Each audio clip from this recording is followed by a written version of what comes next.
Kilmainham Inchicore Heritage Group, I'd like to welcome you to the talk this evening. Michael says he needs no introduction, but I'm going to give a brief introduction anyway. Michael has been active in the social and cultural life of this area, as most of you know, well, more years than I know and he cares to remember. But he's, in the context of tonight, he's a local historian with an awful lot of knowledge, which is going to share some stories of our history and heritage with us tonight. So, Michael O'Flanagan, Kilmainham, a village older than Dublin. Thank you.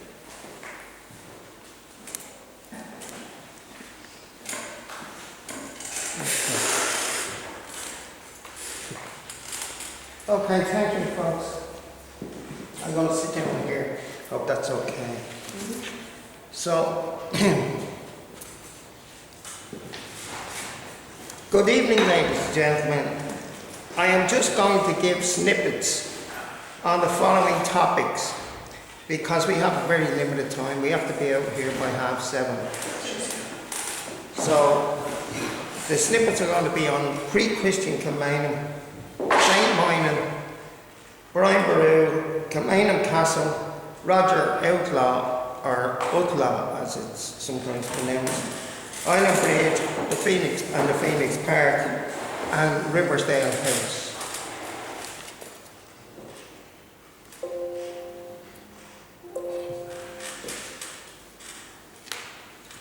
Naturally, all of these topics deserve a full talk to themselves, but doing it this way we can give some idea of how unusual Kilmainham is in that it has so many different facets to its history. At the outset, it is important to note that what we have come to call Kilmainham once extended from the far side of the Phoenix Park all the way to Dolphin's Barn. It was also an enormous extent of land, and when the monks were in Kilmainham, they also had control of the fishing rights on the River Liffey. Now, pre-Christian Ireland. In ancient times, when the Bretons' laws obtained in Ireland, it's recorded that Conn of the north and Maud of the south fought over this valley that we now today know as Kilmainham. The famous historian Darcy McGee recorded that many battles haven't been fought between Conn of 100 battles, as we might have learned from history, and Magnud, king of Munster, in the year 177. The chain of these hills naturally divided the country for them and ended the dispute for a time which had arisen about the territory. Darcy McGee says, I conceived Drumcondra to have been the rat or the palace of Conn of the 100 battles, and Magnud was now, his palace was in Minute, what we call Minute.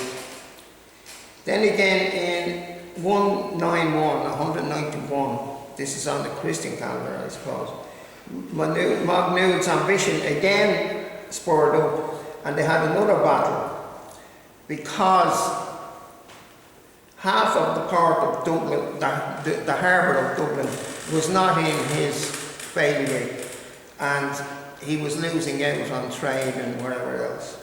And so it became, after Conn won the battle, he was crowned High King at Tara. The Christian era in Kilmainham began with St. Moynan, as above, in the middle of the 7th century. At one time, the area called Kilmainham or Kilmainham stretched all the way from the far side of the Phoenix Park to Dolphin's Barn. St. Moynan and his monks built their church among the lonely but beautiful wilds that spread in those days all around this area. When the red deer browsed in the evening or slept at midday in the covert of the woods, undisturbed by human presence, the kingfisher dozed on the banks of the Kilmainham and the hawk soared in the air. It was an ideal spot when inside of the Dublin Mountains, in the shadow of the woods and by the ripple of the river. Here St. Moynihan and his monks built their church and a settlement, and soon amid this solitude a thriving community blossomed. St. Moynihan and his monks kept the fire lighting at Kilmainham for 35 years, while at the same time travelling around Ireland doing pilgrimage to other saints. St. Moynihan lived in the first half of the 7th century. All our information about St. Moynihan derives from the vernacular, i.e. its recorded vocal history, and it was only written down by William Macon in circa 1480. However, accounts are so specific and detailed that they are inherently credible. St. Moynihan was a contemporary of St. Mairuan of Tala, St. Finian of Strangford Lough, and St. Dubliter of Finglas, all of whom he visited.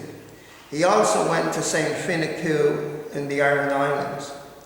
St. Moynihan had a following of 27 monks at Kilmainham, and they travelled with him on his various pilgrimages throughout the country.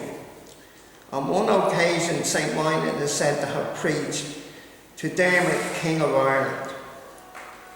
Moynihan was described as being renowned from Shannon to Howth as a tower of piety. However, St. Mairuan regarded St. Moynihan as lazy because he was loath to engage in manual labour. St. Moynihan went to Tala to make his confession.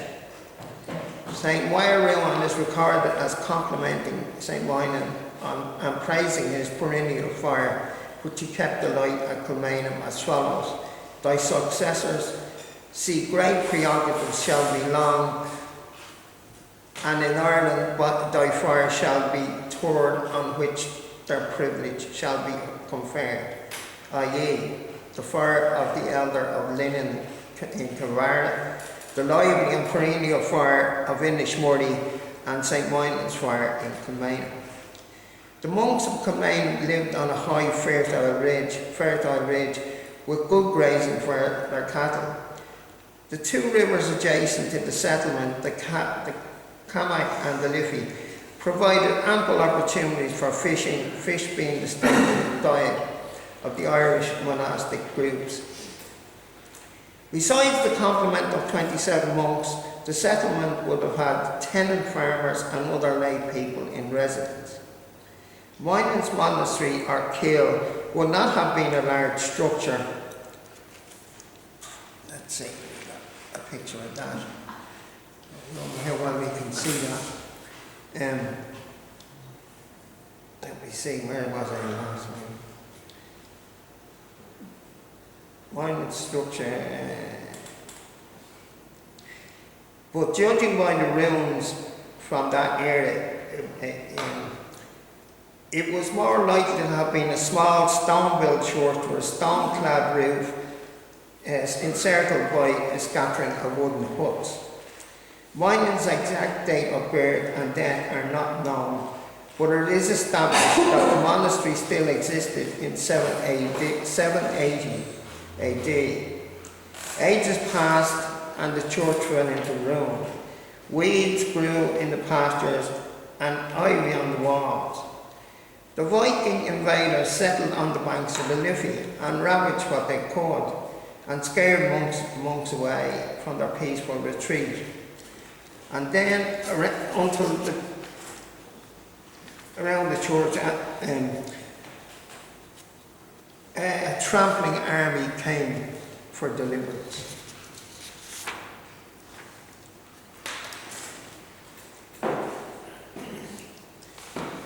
Brian Boru. Eventually, Brian Boru came to Kilmainham to do battle against the Vikings. He came to the same site as St. Moynihan's Church. In 1013, the white tents of his camp were pitched all along the green valley of Kilmainham as troop after troop arrived. The knights and foot soldiers practiced their fighting skills And when the pale crescent of the moon rose up, lighting the lines were banners and pennants shimmering and gleaming in the air, and the wilderness was gorgeous with the panoply of glorious war.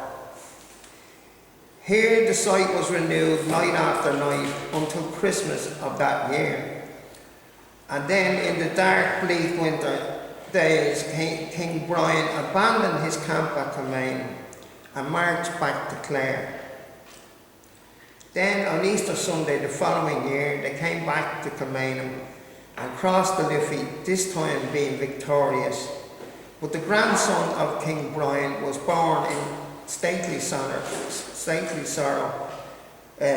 upon his bloody shield from the triumph field of Clontarf to the slopes of Kilmainham. Solemnly he was buried in the sacred ground where St. Moynihan was also buried, and where the shaft still stands.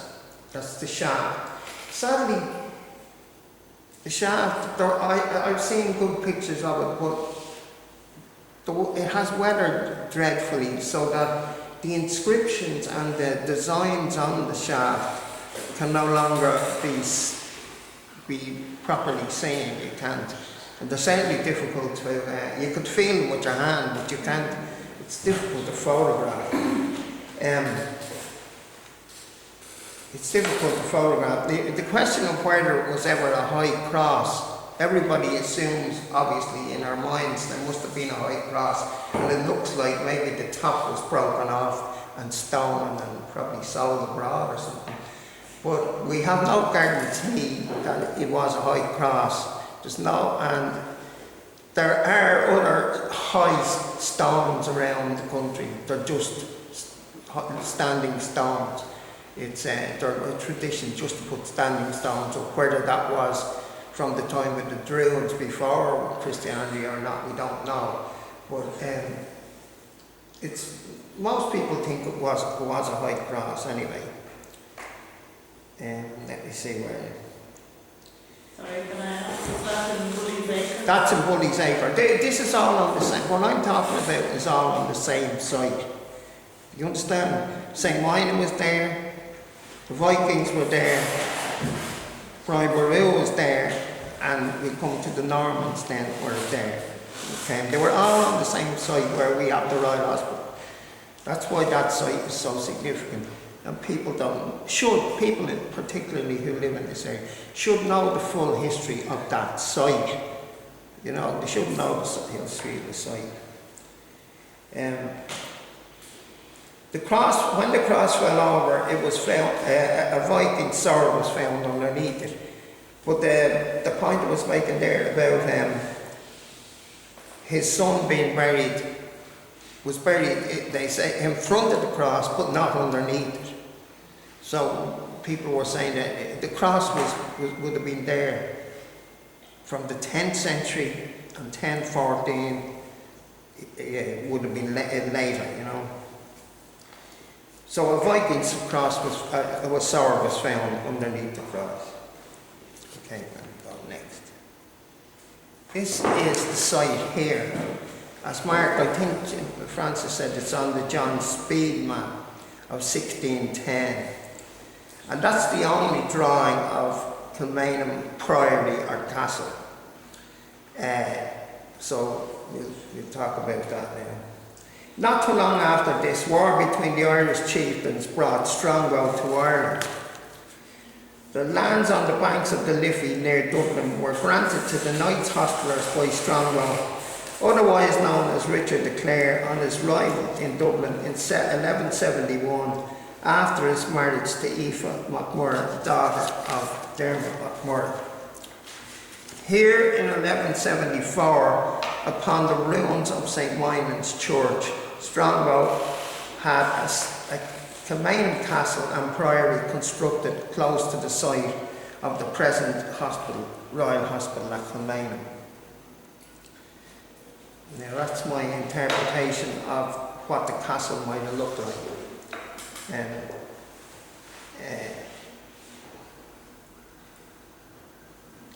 An amusing account is given that Roderick, King of Connaught, It was stationed and advancing from Castleknock to Kilmainham, blockaded Strongbow into Dublin and forced him to acknowledge Roderick as his sovereign or his king.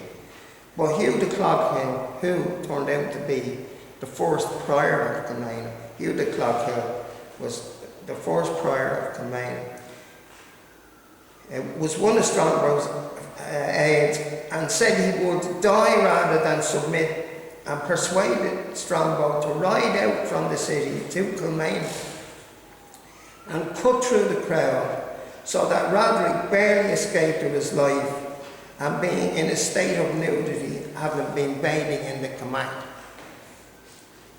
Kilmainham Castle and its surrounding lands were given to the priory of the Knights Hospitallers and remained in their possession until the dissolution of the monasteries in the 16th century by Henry VIII. Now this is a digital map. I'm big into digital stuff all of a sudden.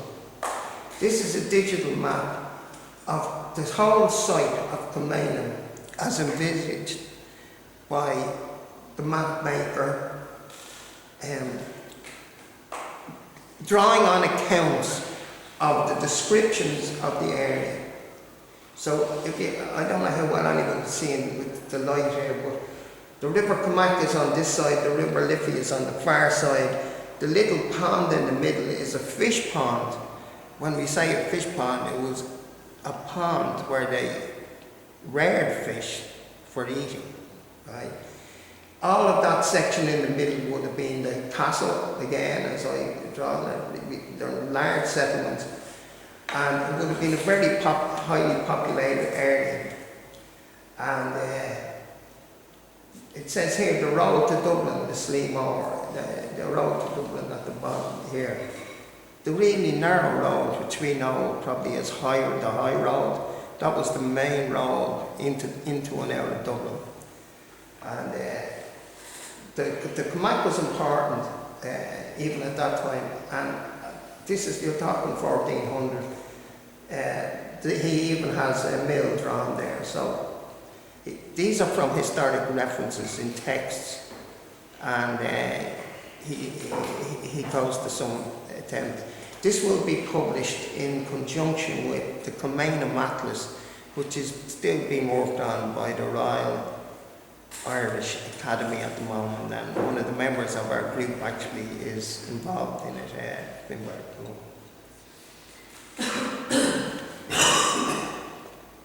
Yeah.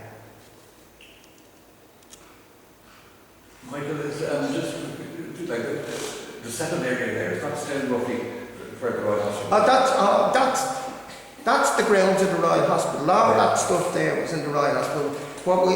What we're trying to do is to get permission to do some proper archaeological. They dragged these electric, what you call it, X-ray machines over it and found little bits of stuff, and they found bits of pottery and all, but they've never done a serious archaeological dig there, you know.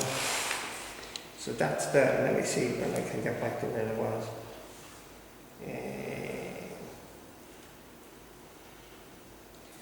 From 1192 until the arrival of King John, with the arrival of King John, until 1560, the castle and priory remained the seat of government in Ireland. That's to say, the viceroys lived here, and they took their orders from the king, and they were in support of the king because they were the hospitallers. They were knights. And as many of them went off to fight in various different wars that the various different kings of England were engaged in on the continent. Not always the Crusades, because the Crusades would have been over by the time that was done. You know. So it was that all along the banks of the Liffey and the Kilmac lay all the possession of the knights, with vast gardens and orchards arranged and ordered around their magnificent fortress. Here, for hundreds of years, they kept watch and ward, sometimes engaged in battles with the tribes. Yeah. sometimes engaged in battles with the tribes from the hills, and sometimes hunted and driven to bay by the O'Byrnes and the O'Tooles. The priors of Kilmainham were most often the king's deputies in Ireland. Then in the reign of Queen Elizabeth I, the Dublin Castle became the centre of English power in Ireland for the first time. Prior to that time, Lord Lieutenants held their courts at the Castle of Kilmainham. In 1559, the Earl of Sussex, on being appointed Lord Lieutenant, found that the buildings at Kilmainham had been damaged by a storm and had to hold his court at the Palace of St. Sepulchre, now Kevin Street Police Station. The following year, Elizabeth ordered that the castle be upgraded, Dublin Castle be upgraded to enable the Lord Lieutenant there to reside there. The last Lord Deputy recorded as resident of Kilmainham Castle was William Russell between 1594 and 1596. James Ware, who was a famous historian, Irish historian, recorded that the ruins of the castle were demolished in 1656.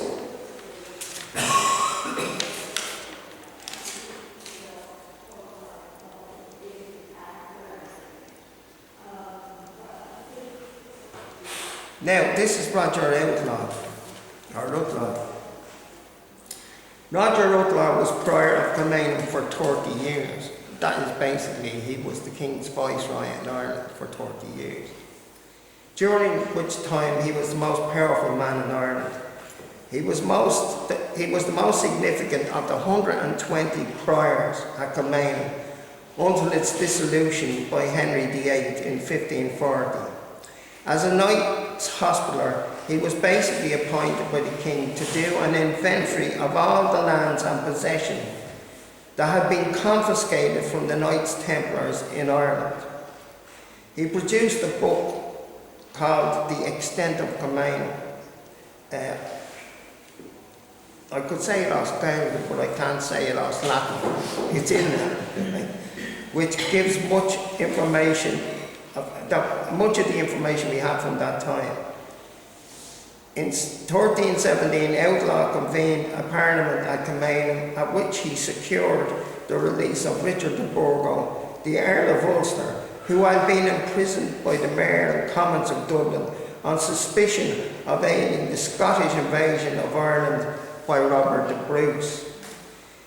In 1318, Outlaw was made Lord Treasurer of Ireland, whereupon he bound himself and his successors to pay £300 a year to the Archbishop of Dublin so they could exercise episcopal authority jurisdiction.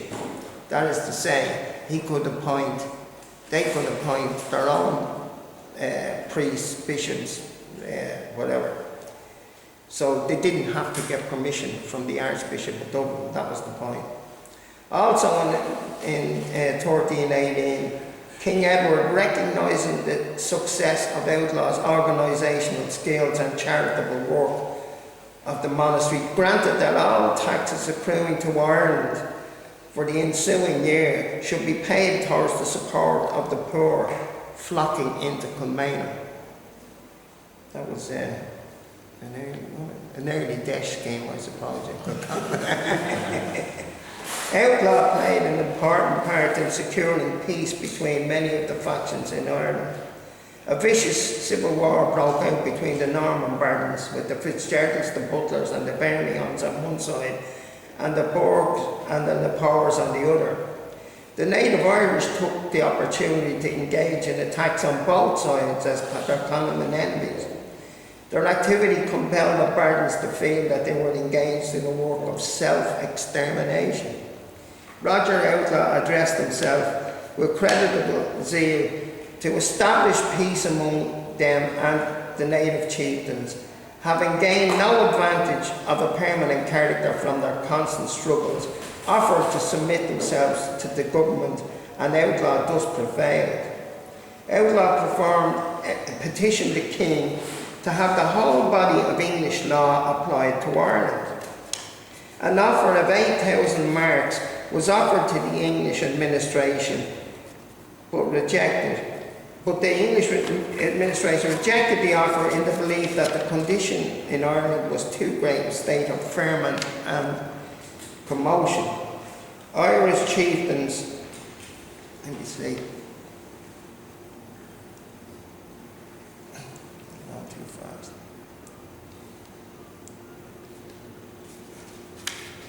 Irish chieftains were most anxious to secure the protection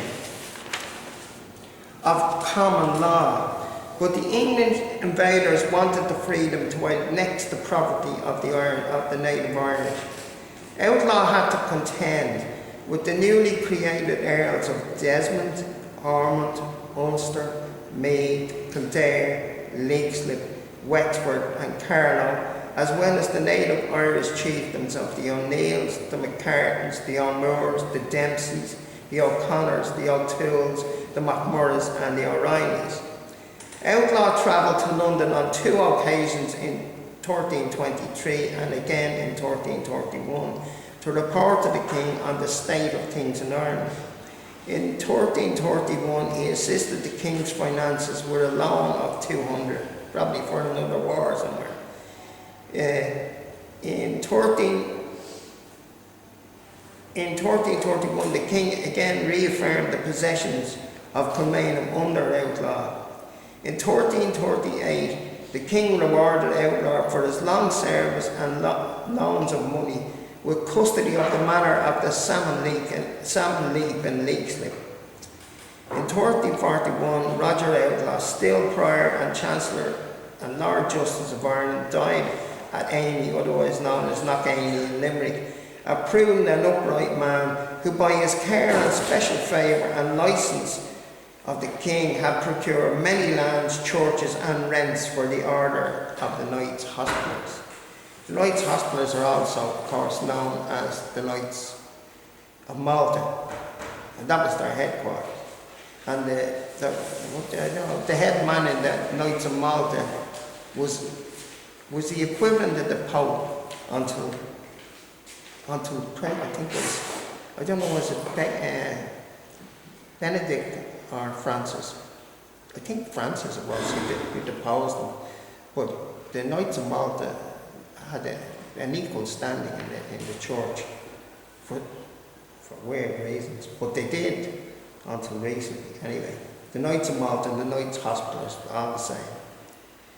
So now, Island Bridge. This picture here is of the hospital. So, let me see. The Royal Hospital was built on the same site as the castle, 30 years after it was demolished. James Butler of Kilkenny Castle and Viceroy to King Charles II founded the Royal Hospital at Kilmainham in 1680. Butler wanted the Royal Hospital to become a home for his pensioner soldiers. It continued to be home for the elderly soldiers until 1927. That's 5 years after independence here. The Commander-in-Chief of the Army resided among the soldiers. That's not to say, we discussed this recently, the building was used as a military headquarters during the rebellion of 1798 and under the command of General Lake, who lost America, and again during Robert Emmet's rebellion in 1803 under General Fox. Now the point there is important to make, that it was never an army barracks as such. It was never an army barracks like Richmond Barracks or Collins's Barracks or whatever. But it was a safe redoubt for the senior officers in the, and Maxwell, General Maxwell, who just before that picture, shortly before that picture was taken, ordered the execution of the leaders in 1916. He was resident in that building as well, Maxwell. when he was there. So, and the reason why this picture is of great interest to us is the man here in the front with the big stuff on his head. He was born across here in Golden Bridge House and became one of the most decorated generals in the history of the British Army, to the point where Gilbert and Sullivan is reputed to have had him in mind when he wrote the famous lines, "He is the merely model of a modern Major General." Okay. What was his name? Lord Wolseley. Very hard to spell it. Wolseley. You can't spell it properly. Lord Wolseley, yeah. In 1671, Sir John Temple built the wall that now closes the Phoenix Park for the preservation of the deer. So John was the only one of many dignitaries who lived at Island Bridge, which was one of the most fashionable areas of the city at the time. Lord Galway, one of the Lord Justices in Dublin Castle, who lived at Island Bridge, persuaded the authorities of the Royal Hospital to permit him a right of way through the grounds of the hospital to make it easier for him to get to Dublin Castle. It became known as Lord Galway's Walk and was it's famously mentioned in lots of different stories. I think even Joyce might have mentioned it. In 1789, a petition by William Worthington of the City of Dublin, Petition of the Merchant, a calico printer, was presented to the House of Parliament, setting forth that the petitioner, who has for many years carried on a business of linen and cotton printing at Island Bridge, the petitioner begs leave to observe that the manufacturing of calicos in this kingdom, that's the Kingdom of Ireland now he's talking about, this kingdom is to be arrived at so great a perfection that they're only wanting a complete printing works to render entirely equal to that of any foreign printing works, and consequently could put a stop to the importation of such goods, which would be a means of saving many £1,000s annually for the health of the nation. These considerations having been induced the petitioner to grant, with the Corporation of the City of Dublin, for some grounds at Island Bridge, watered by the Liffey, a most commodious and convenient place for carrying on calico printing business, that the petitioner has engaged a calico printer from England, a man of very great experience and abilities, under whose immediate advice and assistance the petitioner has, in the course of the last summer, erected a complete printing factory with all the offices necessary thereto at Island Bridge. That said printing factory, so erected, will contain 20 printing tables, 20 tables fully occupied will give employment to up to 300 persons of different ages and sexes. So imagine a factory, 300 people working in a printer factory. We're talking here about 1789. Very, very wonderful. Riversdale House. That's Island Bridge, and that's a picture. You can see all the different buildings at that time. All the buildings and factories on the far side of the river there. Now this is Riversdale House. Simon Bradstreet was born in Kilkenny in 1669. He was a grandson of the Reverend Simon Bradstreet of Hobbligan in Leicestershire, a son of John Bradstreet, who came to Ireland in 1649 as part of Cromwell's army. John Bradstreet was rewarded by Cromwell for his support and with substantial lands in County Kilkenny. In 1709, Simon Bradstreet entered Trinity College and graduated in 1712 with degrees in law. By 1720, Simon was called to the bar. In 1720, he married his cousin Ellen Bradstreet. Also in that year, the Bradstreets moved into their home at Riversdale House in Kilmainham. This house, just to repeat the date, this is 1728. The house was built and they moved in 1728, which would make it, apart from Golden Bridge House here, it was the oldest house. It would have been built at the same time. This house was one of the most important houses ever built in the Kilmainham area. Close to Kilmainham Courthouse, that's the old courthouse, it was very convenient for the barrister, Bradstreet. The four-storey house, which had a total of 18 windows facing south, was most famous on account of a large sculpture of William Shakespeare over the front door. At the time it was built, Shakespeare's work was very highly popular in Dublin and was performed in the theatres in Smock Alley and Crow Street. There was also a gallery and meeting rooms called the Shakespeare Gallery in Exchange Street, close to Dublin Castle. For example, a major congress of the United Irishmen, including leaders such as Henry John Cracken, Lord Edward Fitzgerald and Thomas Addison Emmet, took place in this gallery in February 1798, shortly before the 1798 rebellion. In 1759, Bradstreet was elevated to the peerage, taking the title Simon Bradstreet, the first baronet of Kilmainham. So, a barony was a portion of land, and it was kind of like a small lord over the portion of land. He was a baronet, and we were in the barony, as Liam tells me, of Upper Cross. The Kilmainham was in the barony of Upper Cross, which went out as far as Leak Slip and Chapel Lizard and all that thing. It was a huge area. Simon's uncle was also called Simon Bradstreet. He emigrated to America in 1630 and became the governor of Massachusetts. His aunt, Anne Bradstreet, who was a writer and a poet, was the first woman to have her work ever published in America. So Simon Bradstreet died in 1762.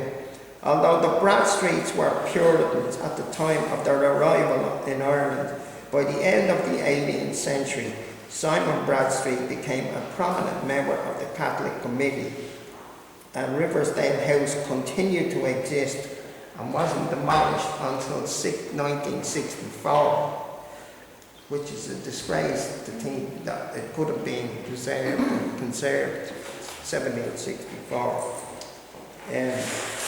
The fact that Bradstreet became a member of the Catholic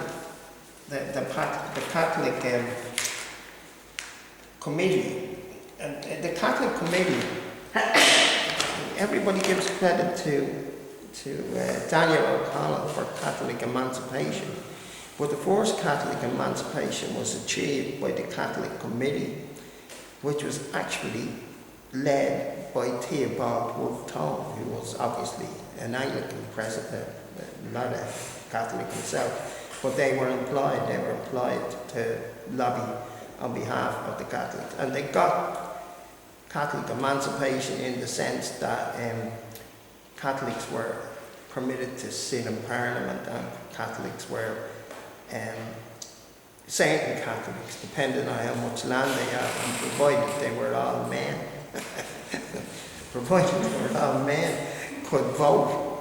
So that was achieved by Wolfe Tone, and Bradstreet was on that committee.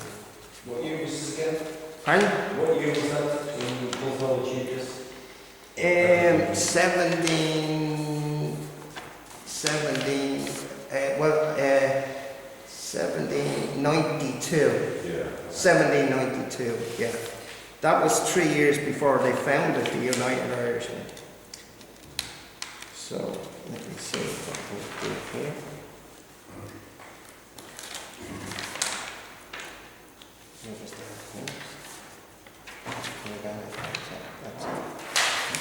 Okay, Sinead, I just have one more slide to pull up. So I'll introduce Francis again, who needs no introduction. Thank you very much, Michael, for a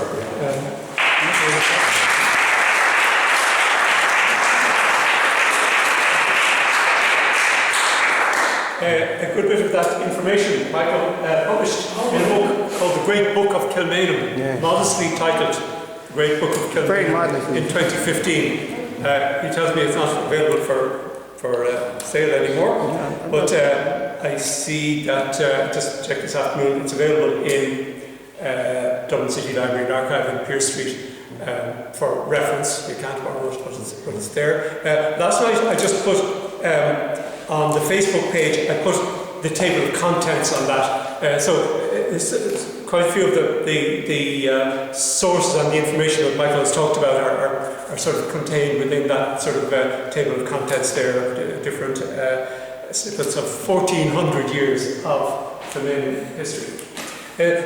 Very interesting, Michael, like the fact that Kilmainham was essentially for some periods in medieval times the capital, essentially the capital of Ireland, because this is where the country was governed from. Are there any questions or comments? The large house, the one demolished in 1964, where exactly was it?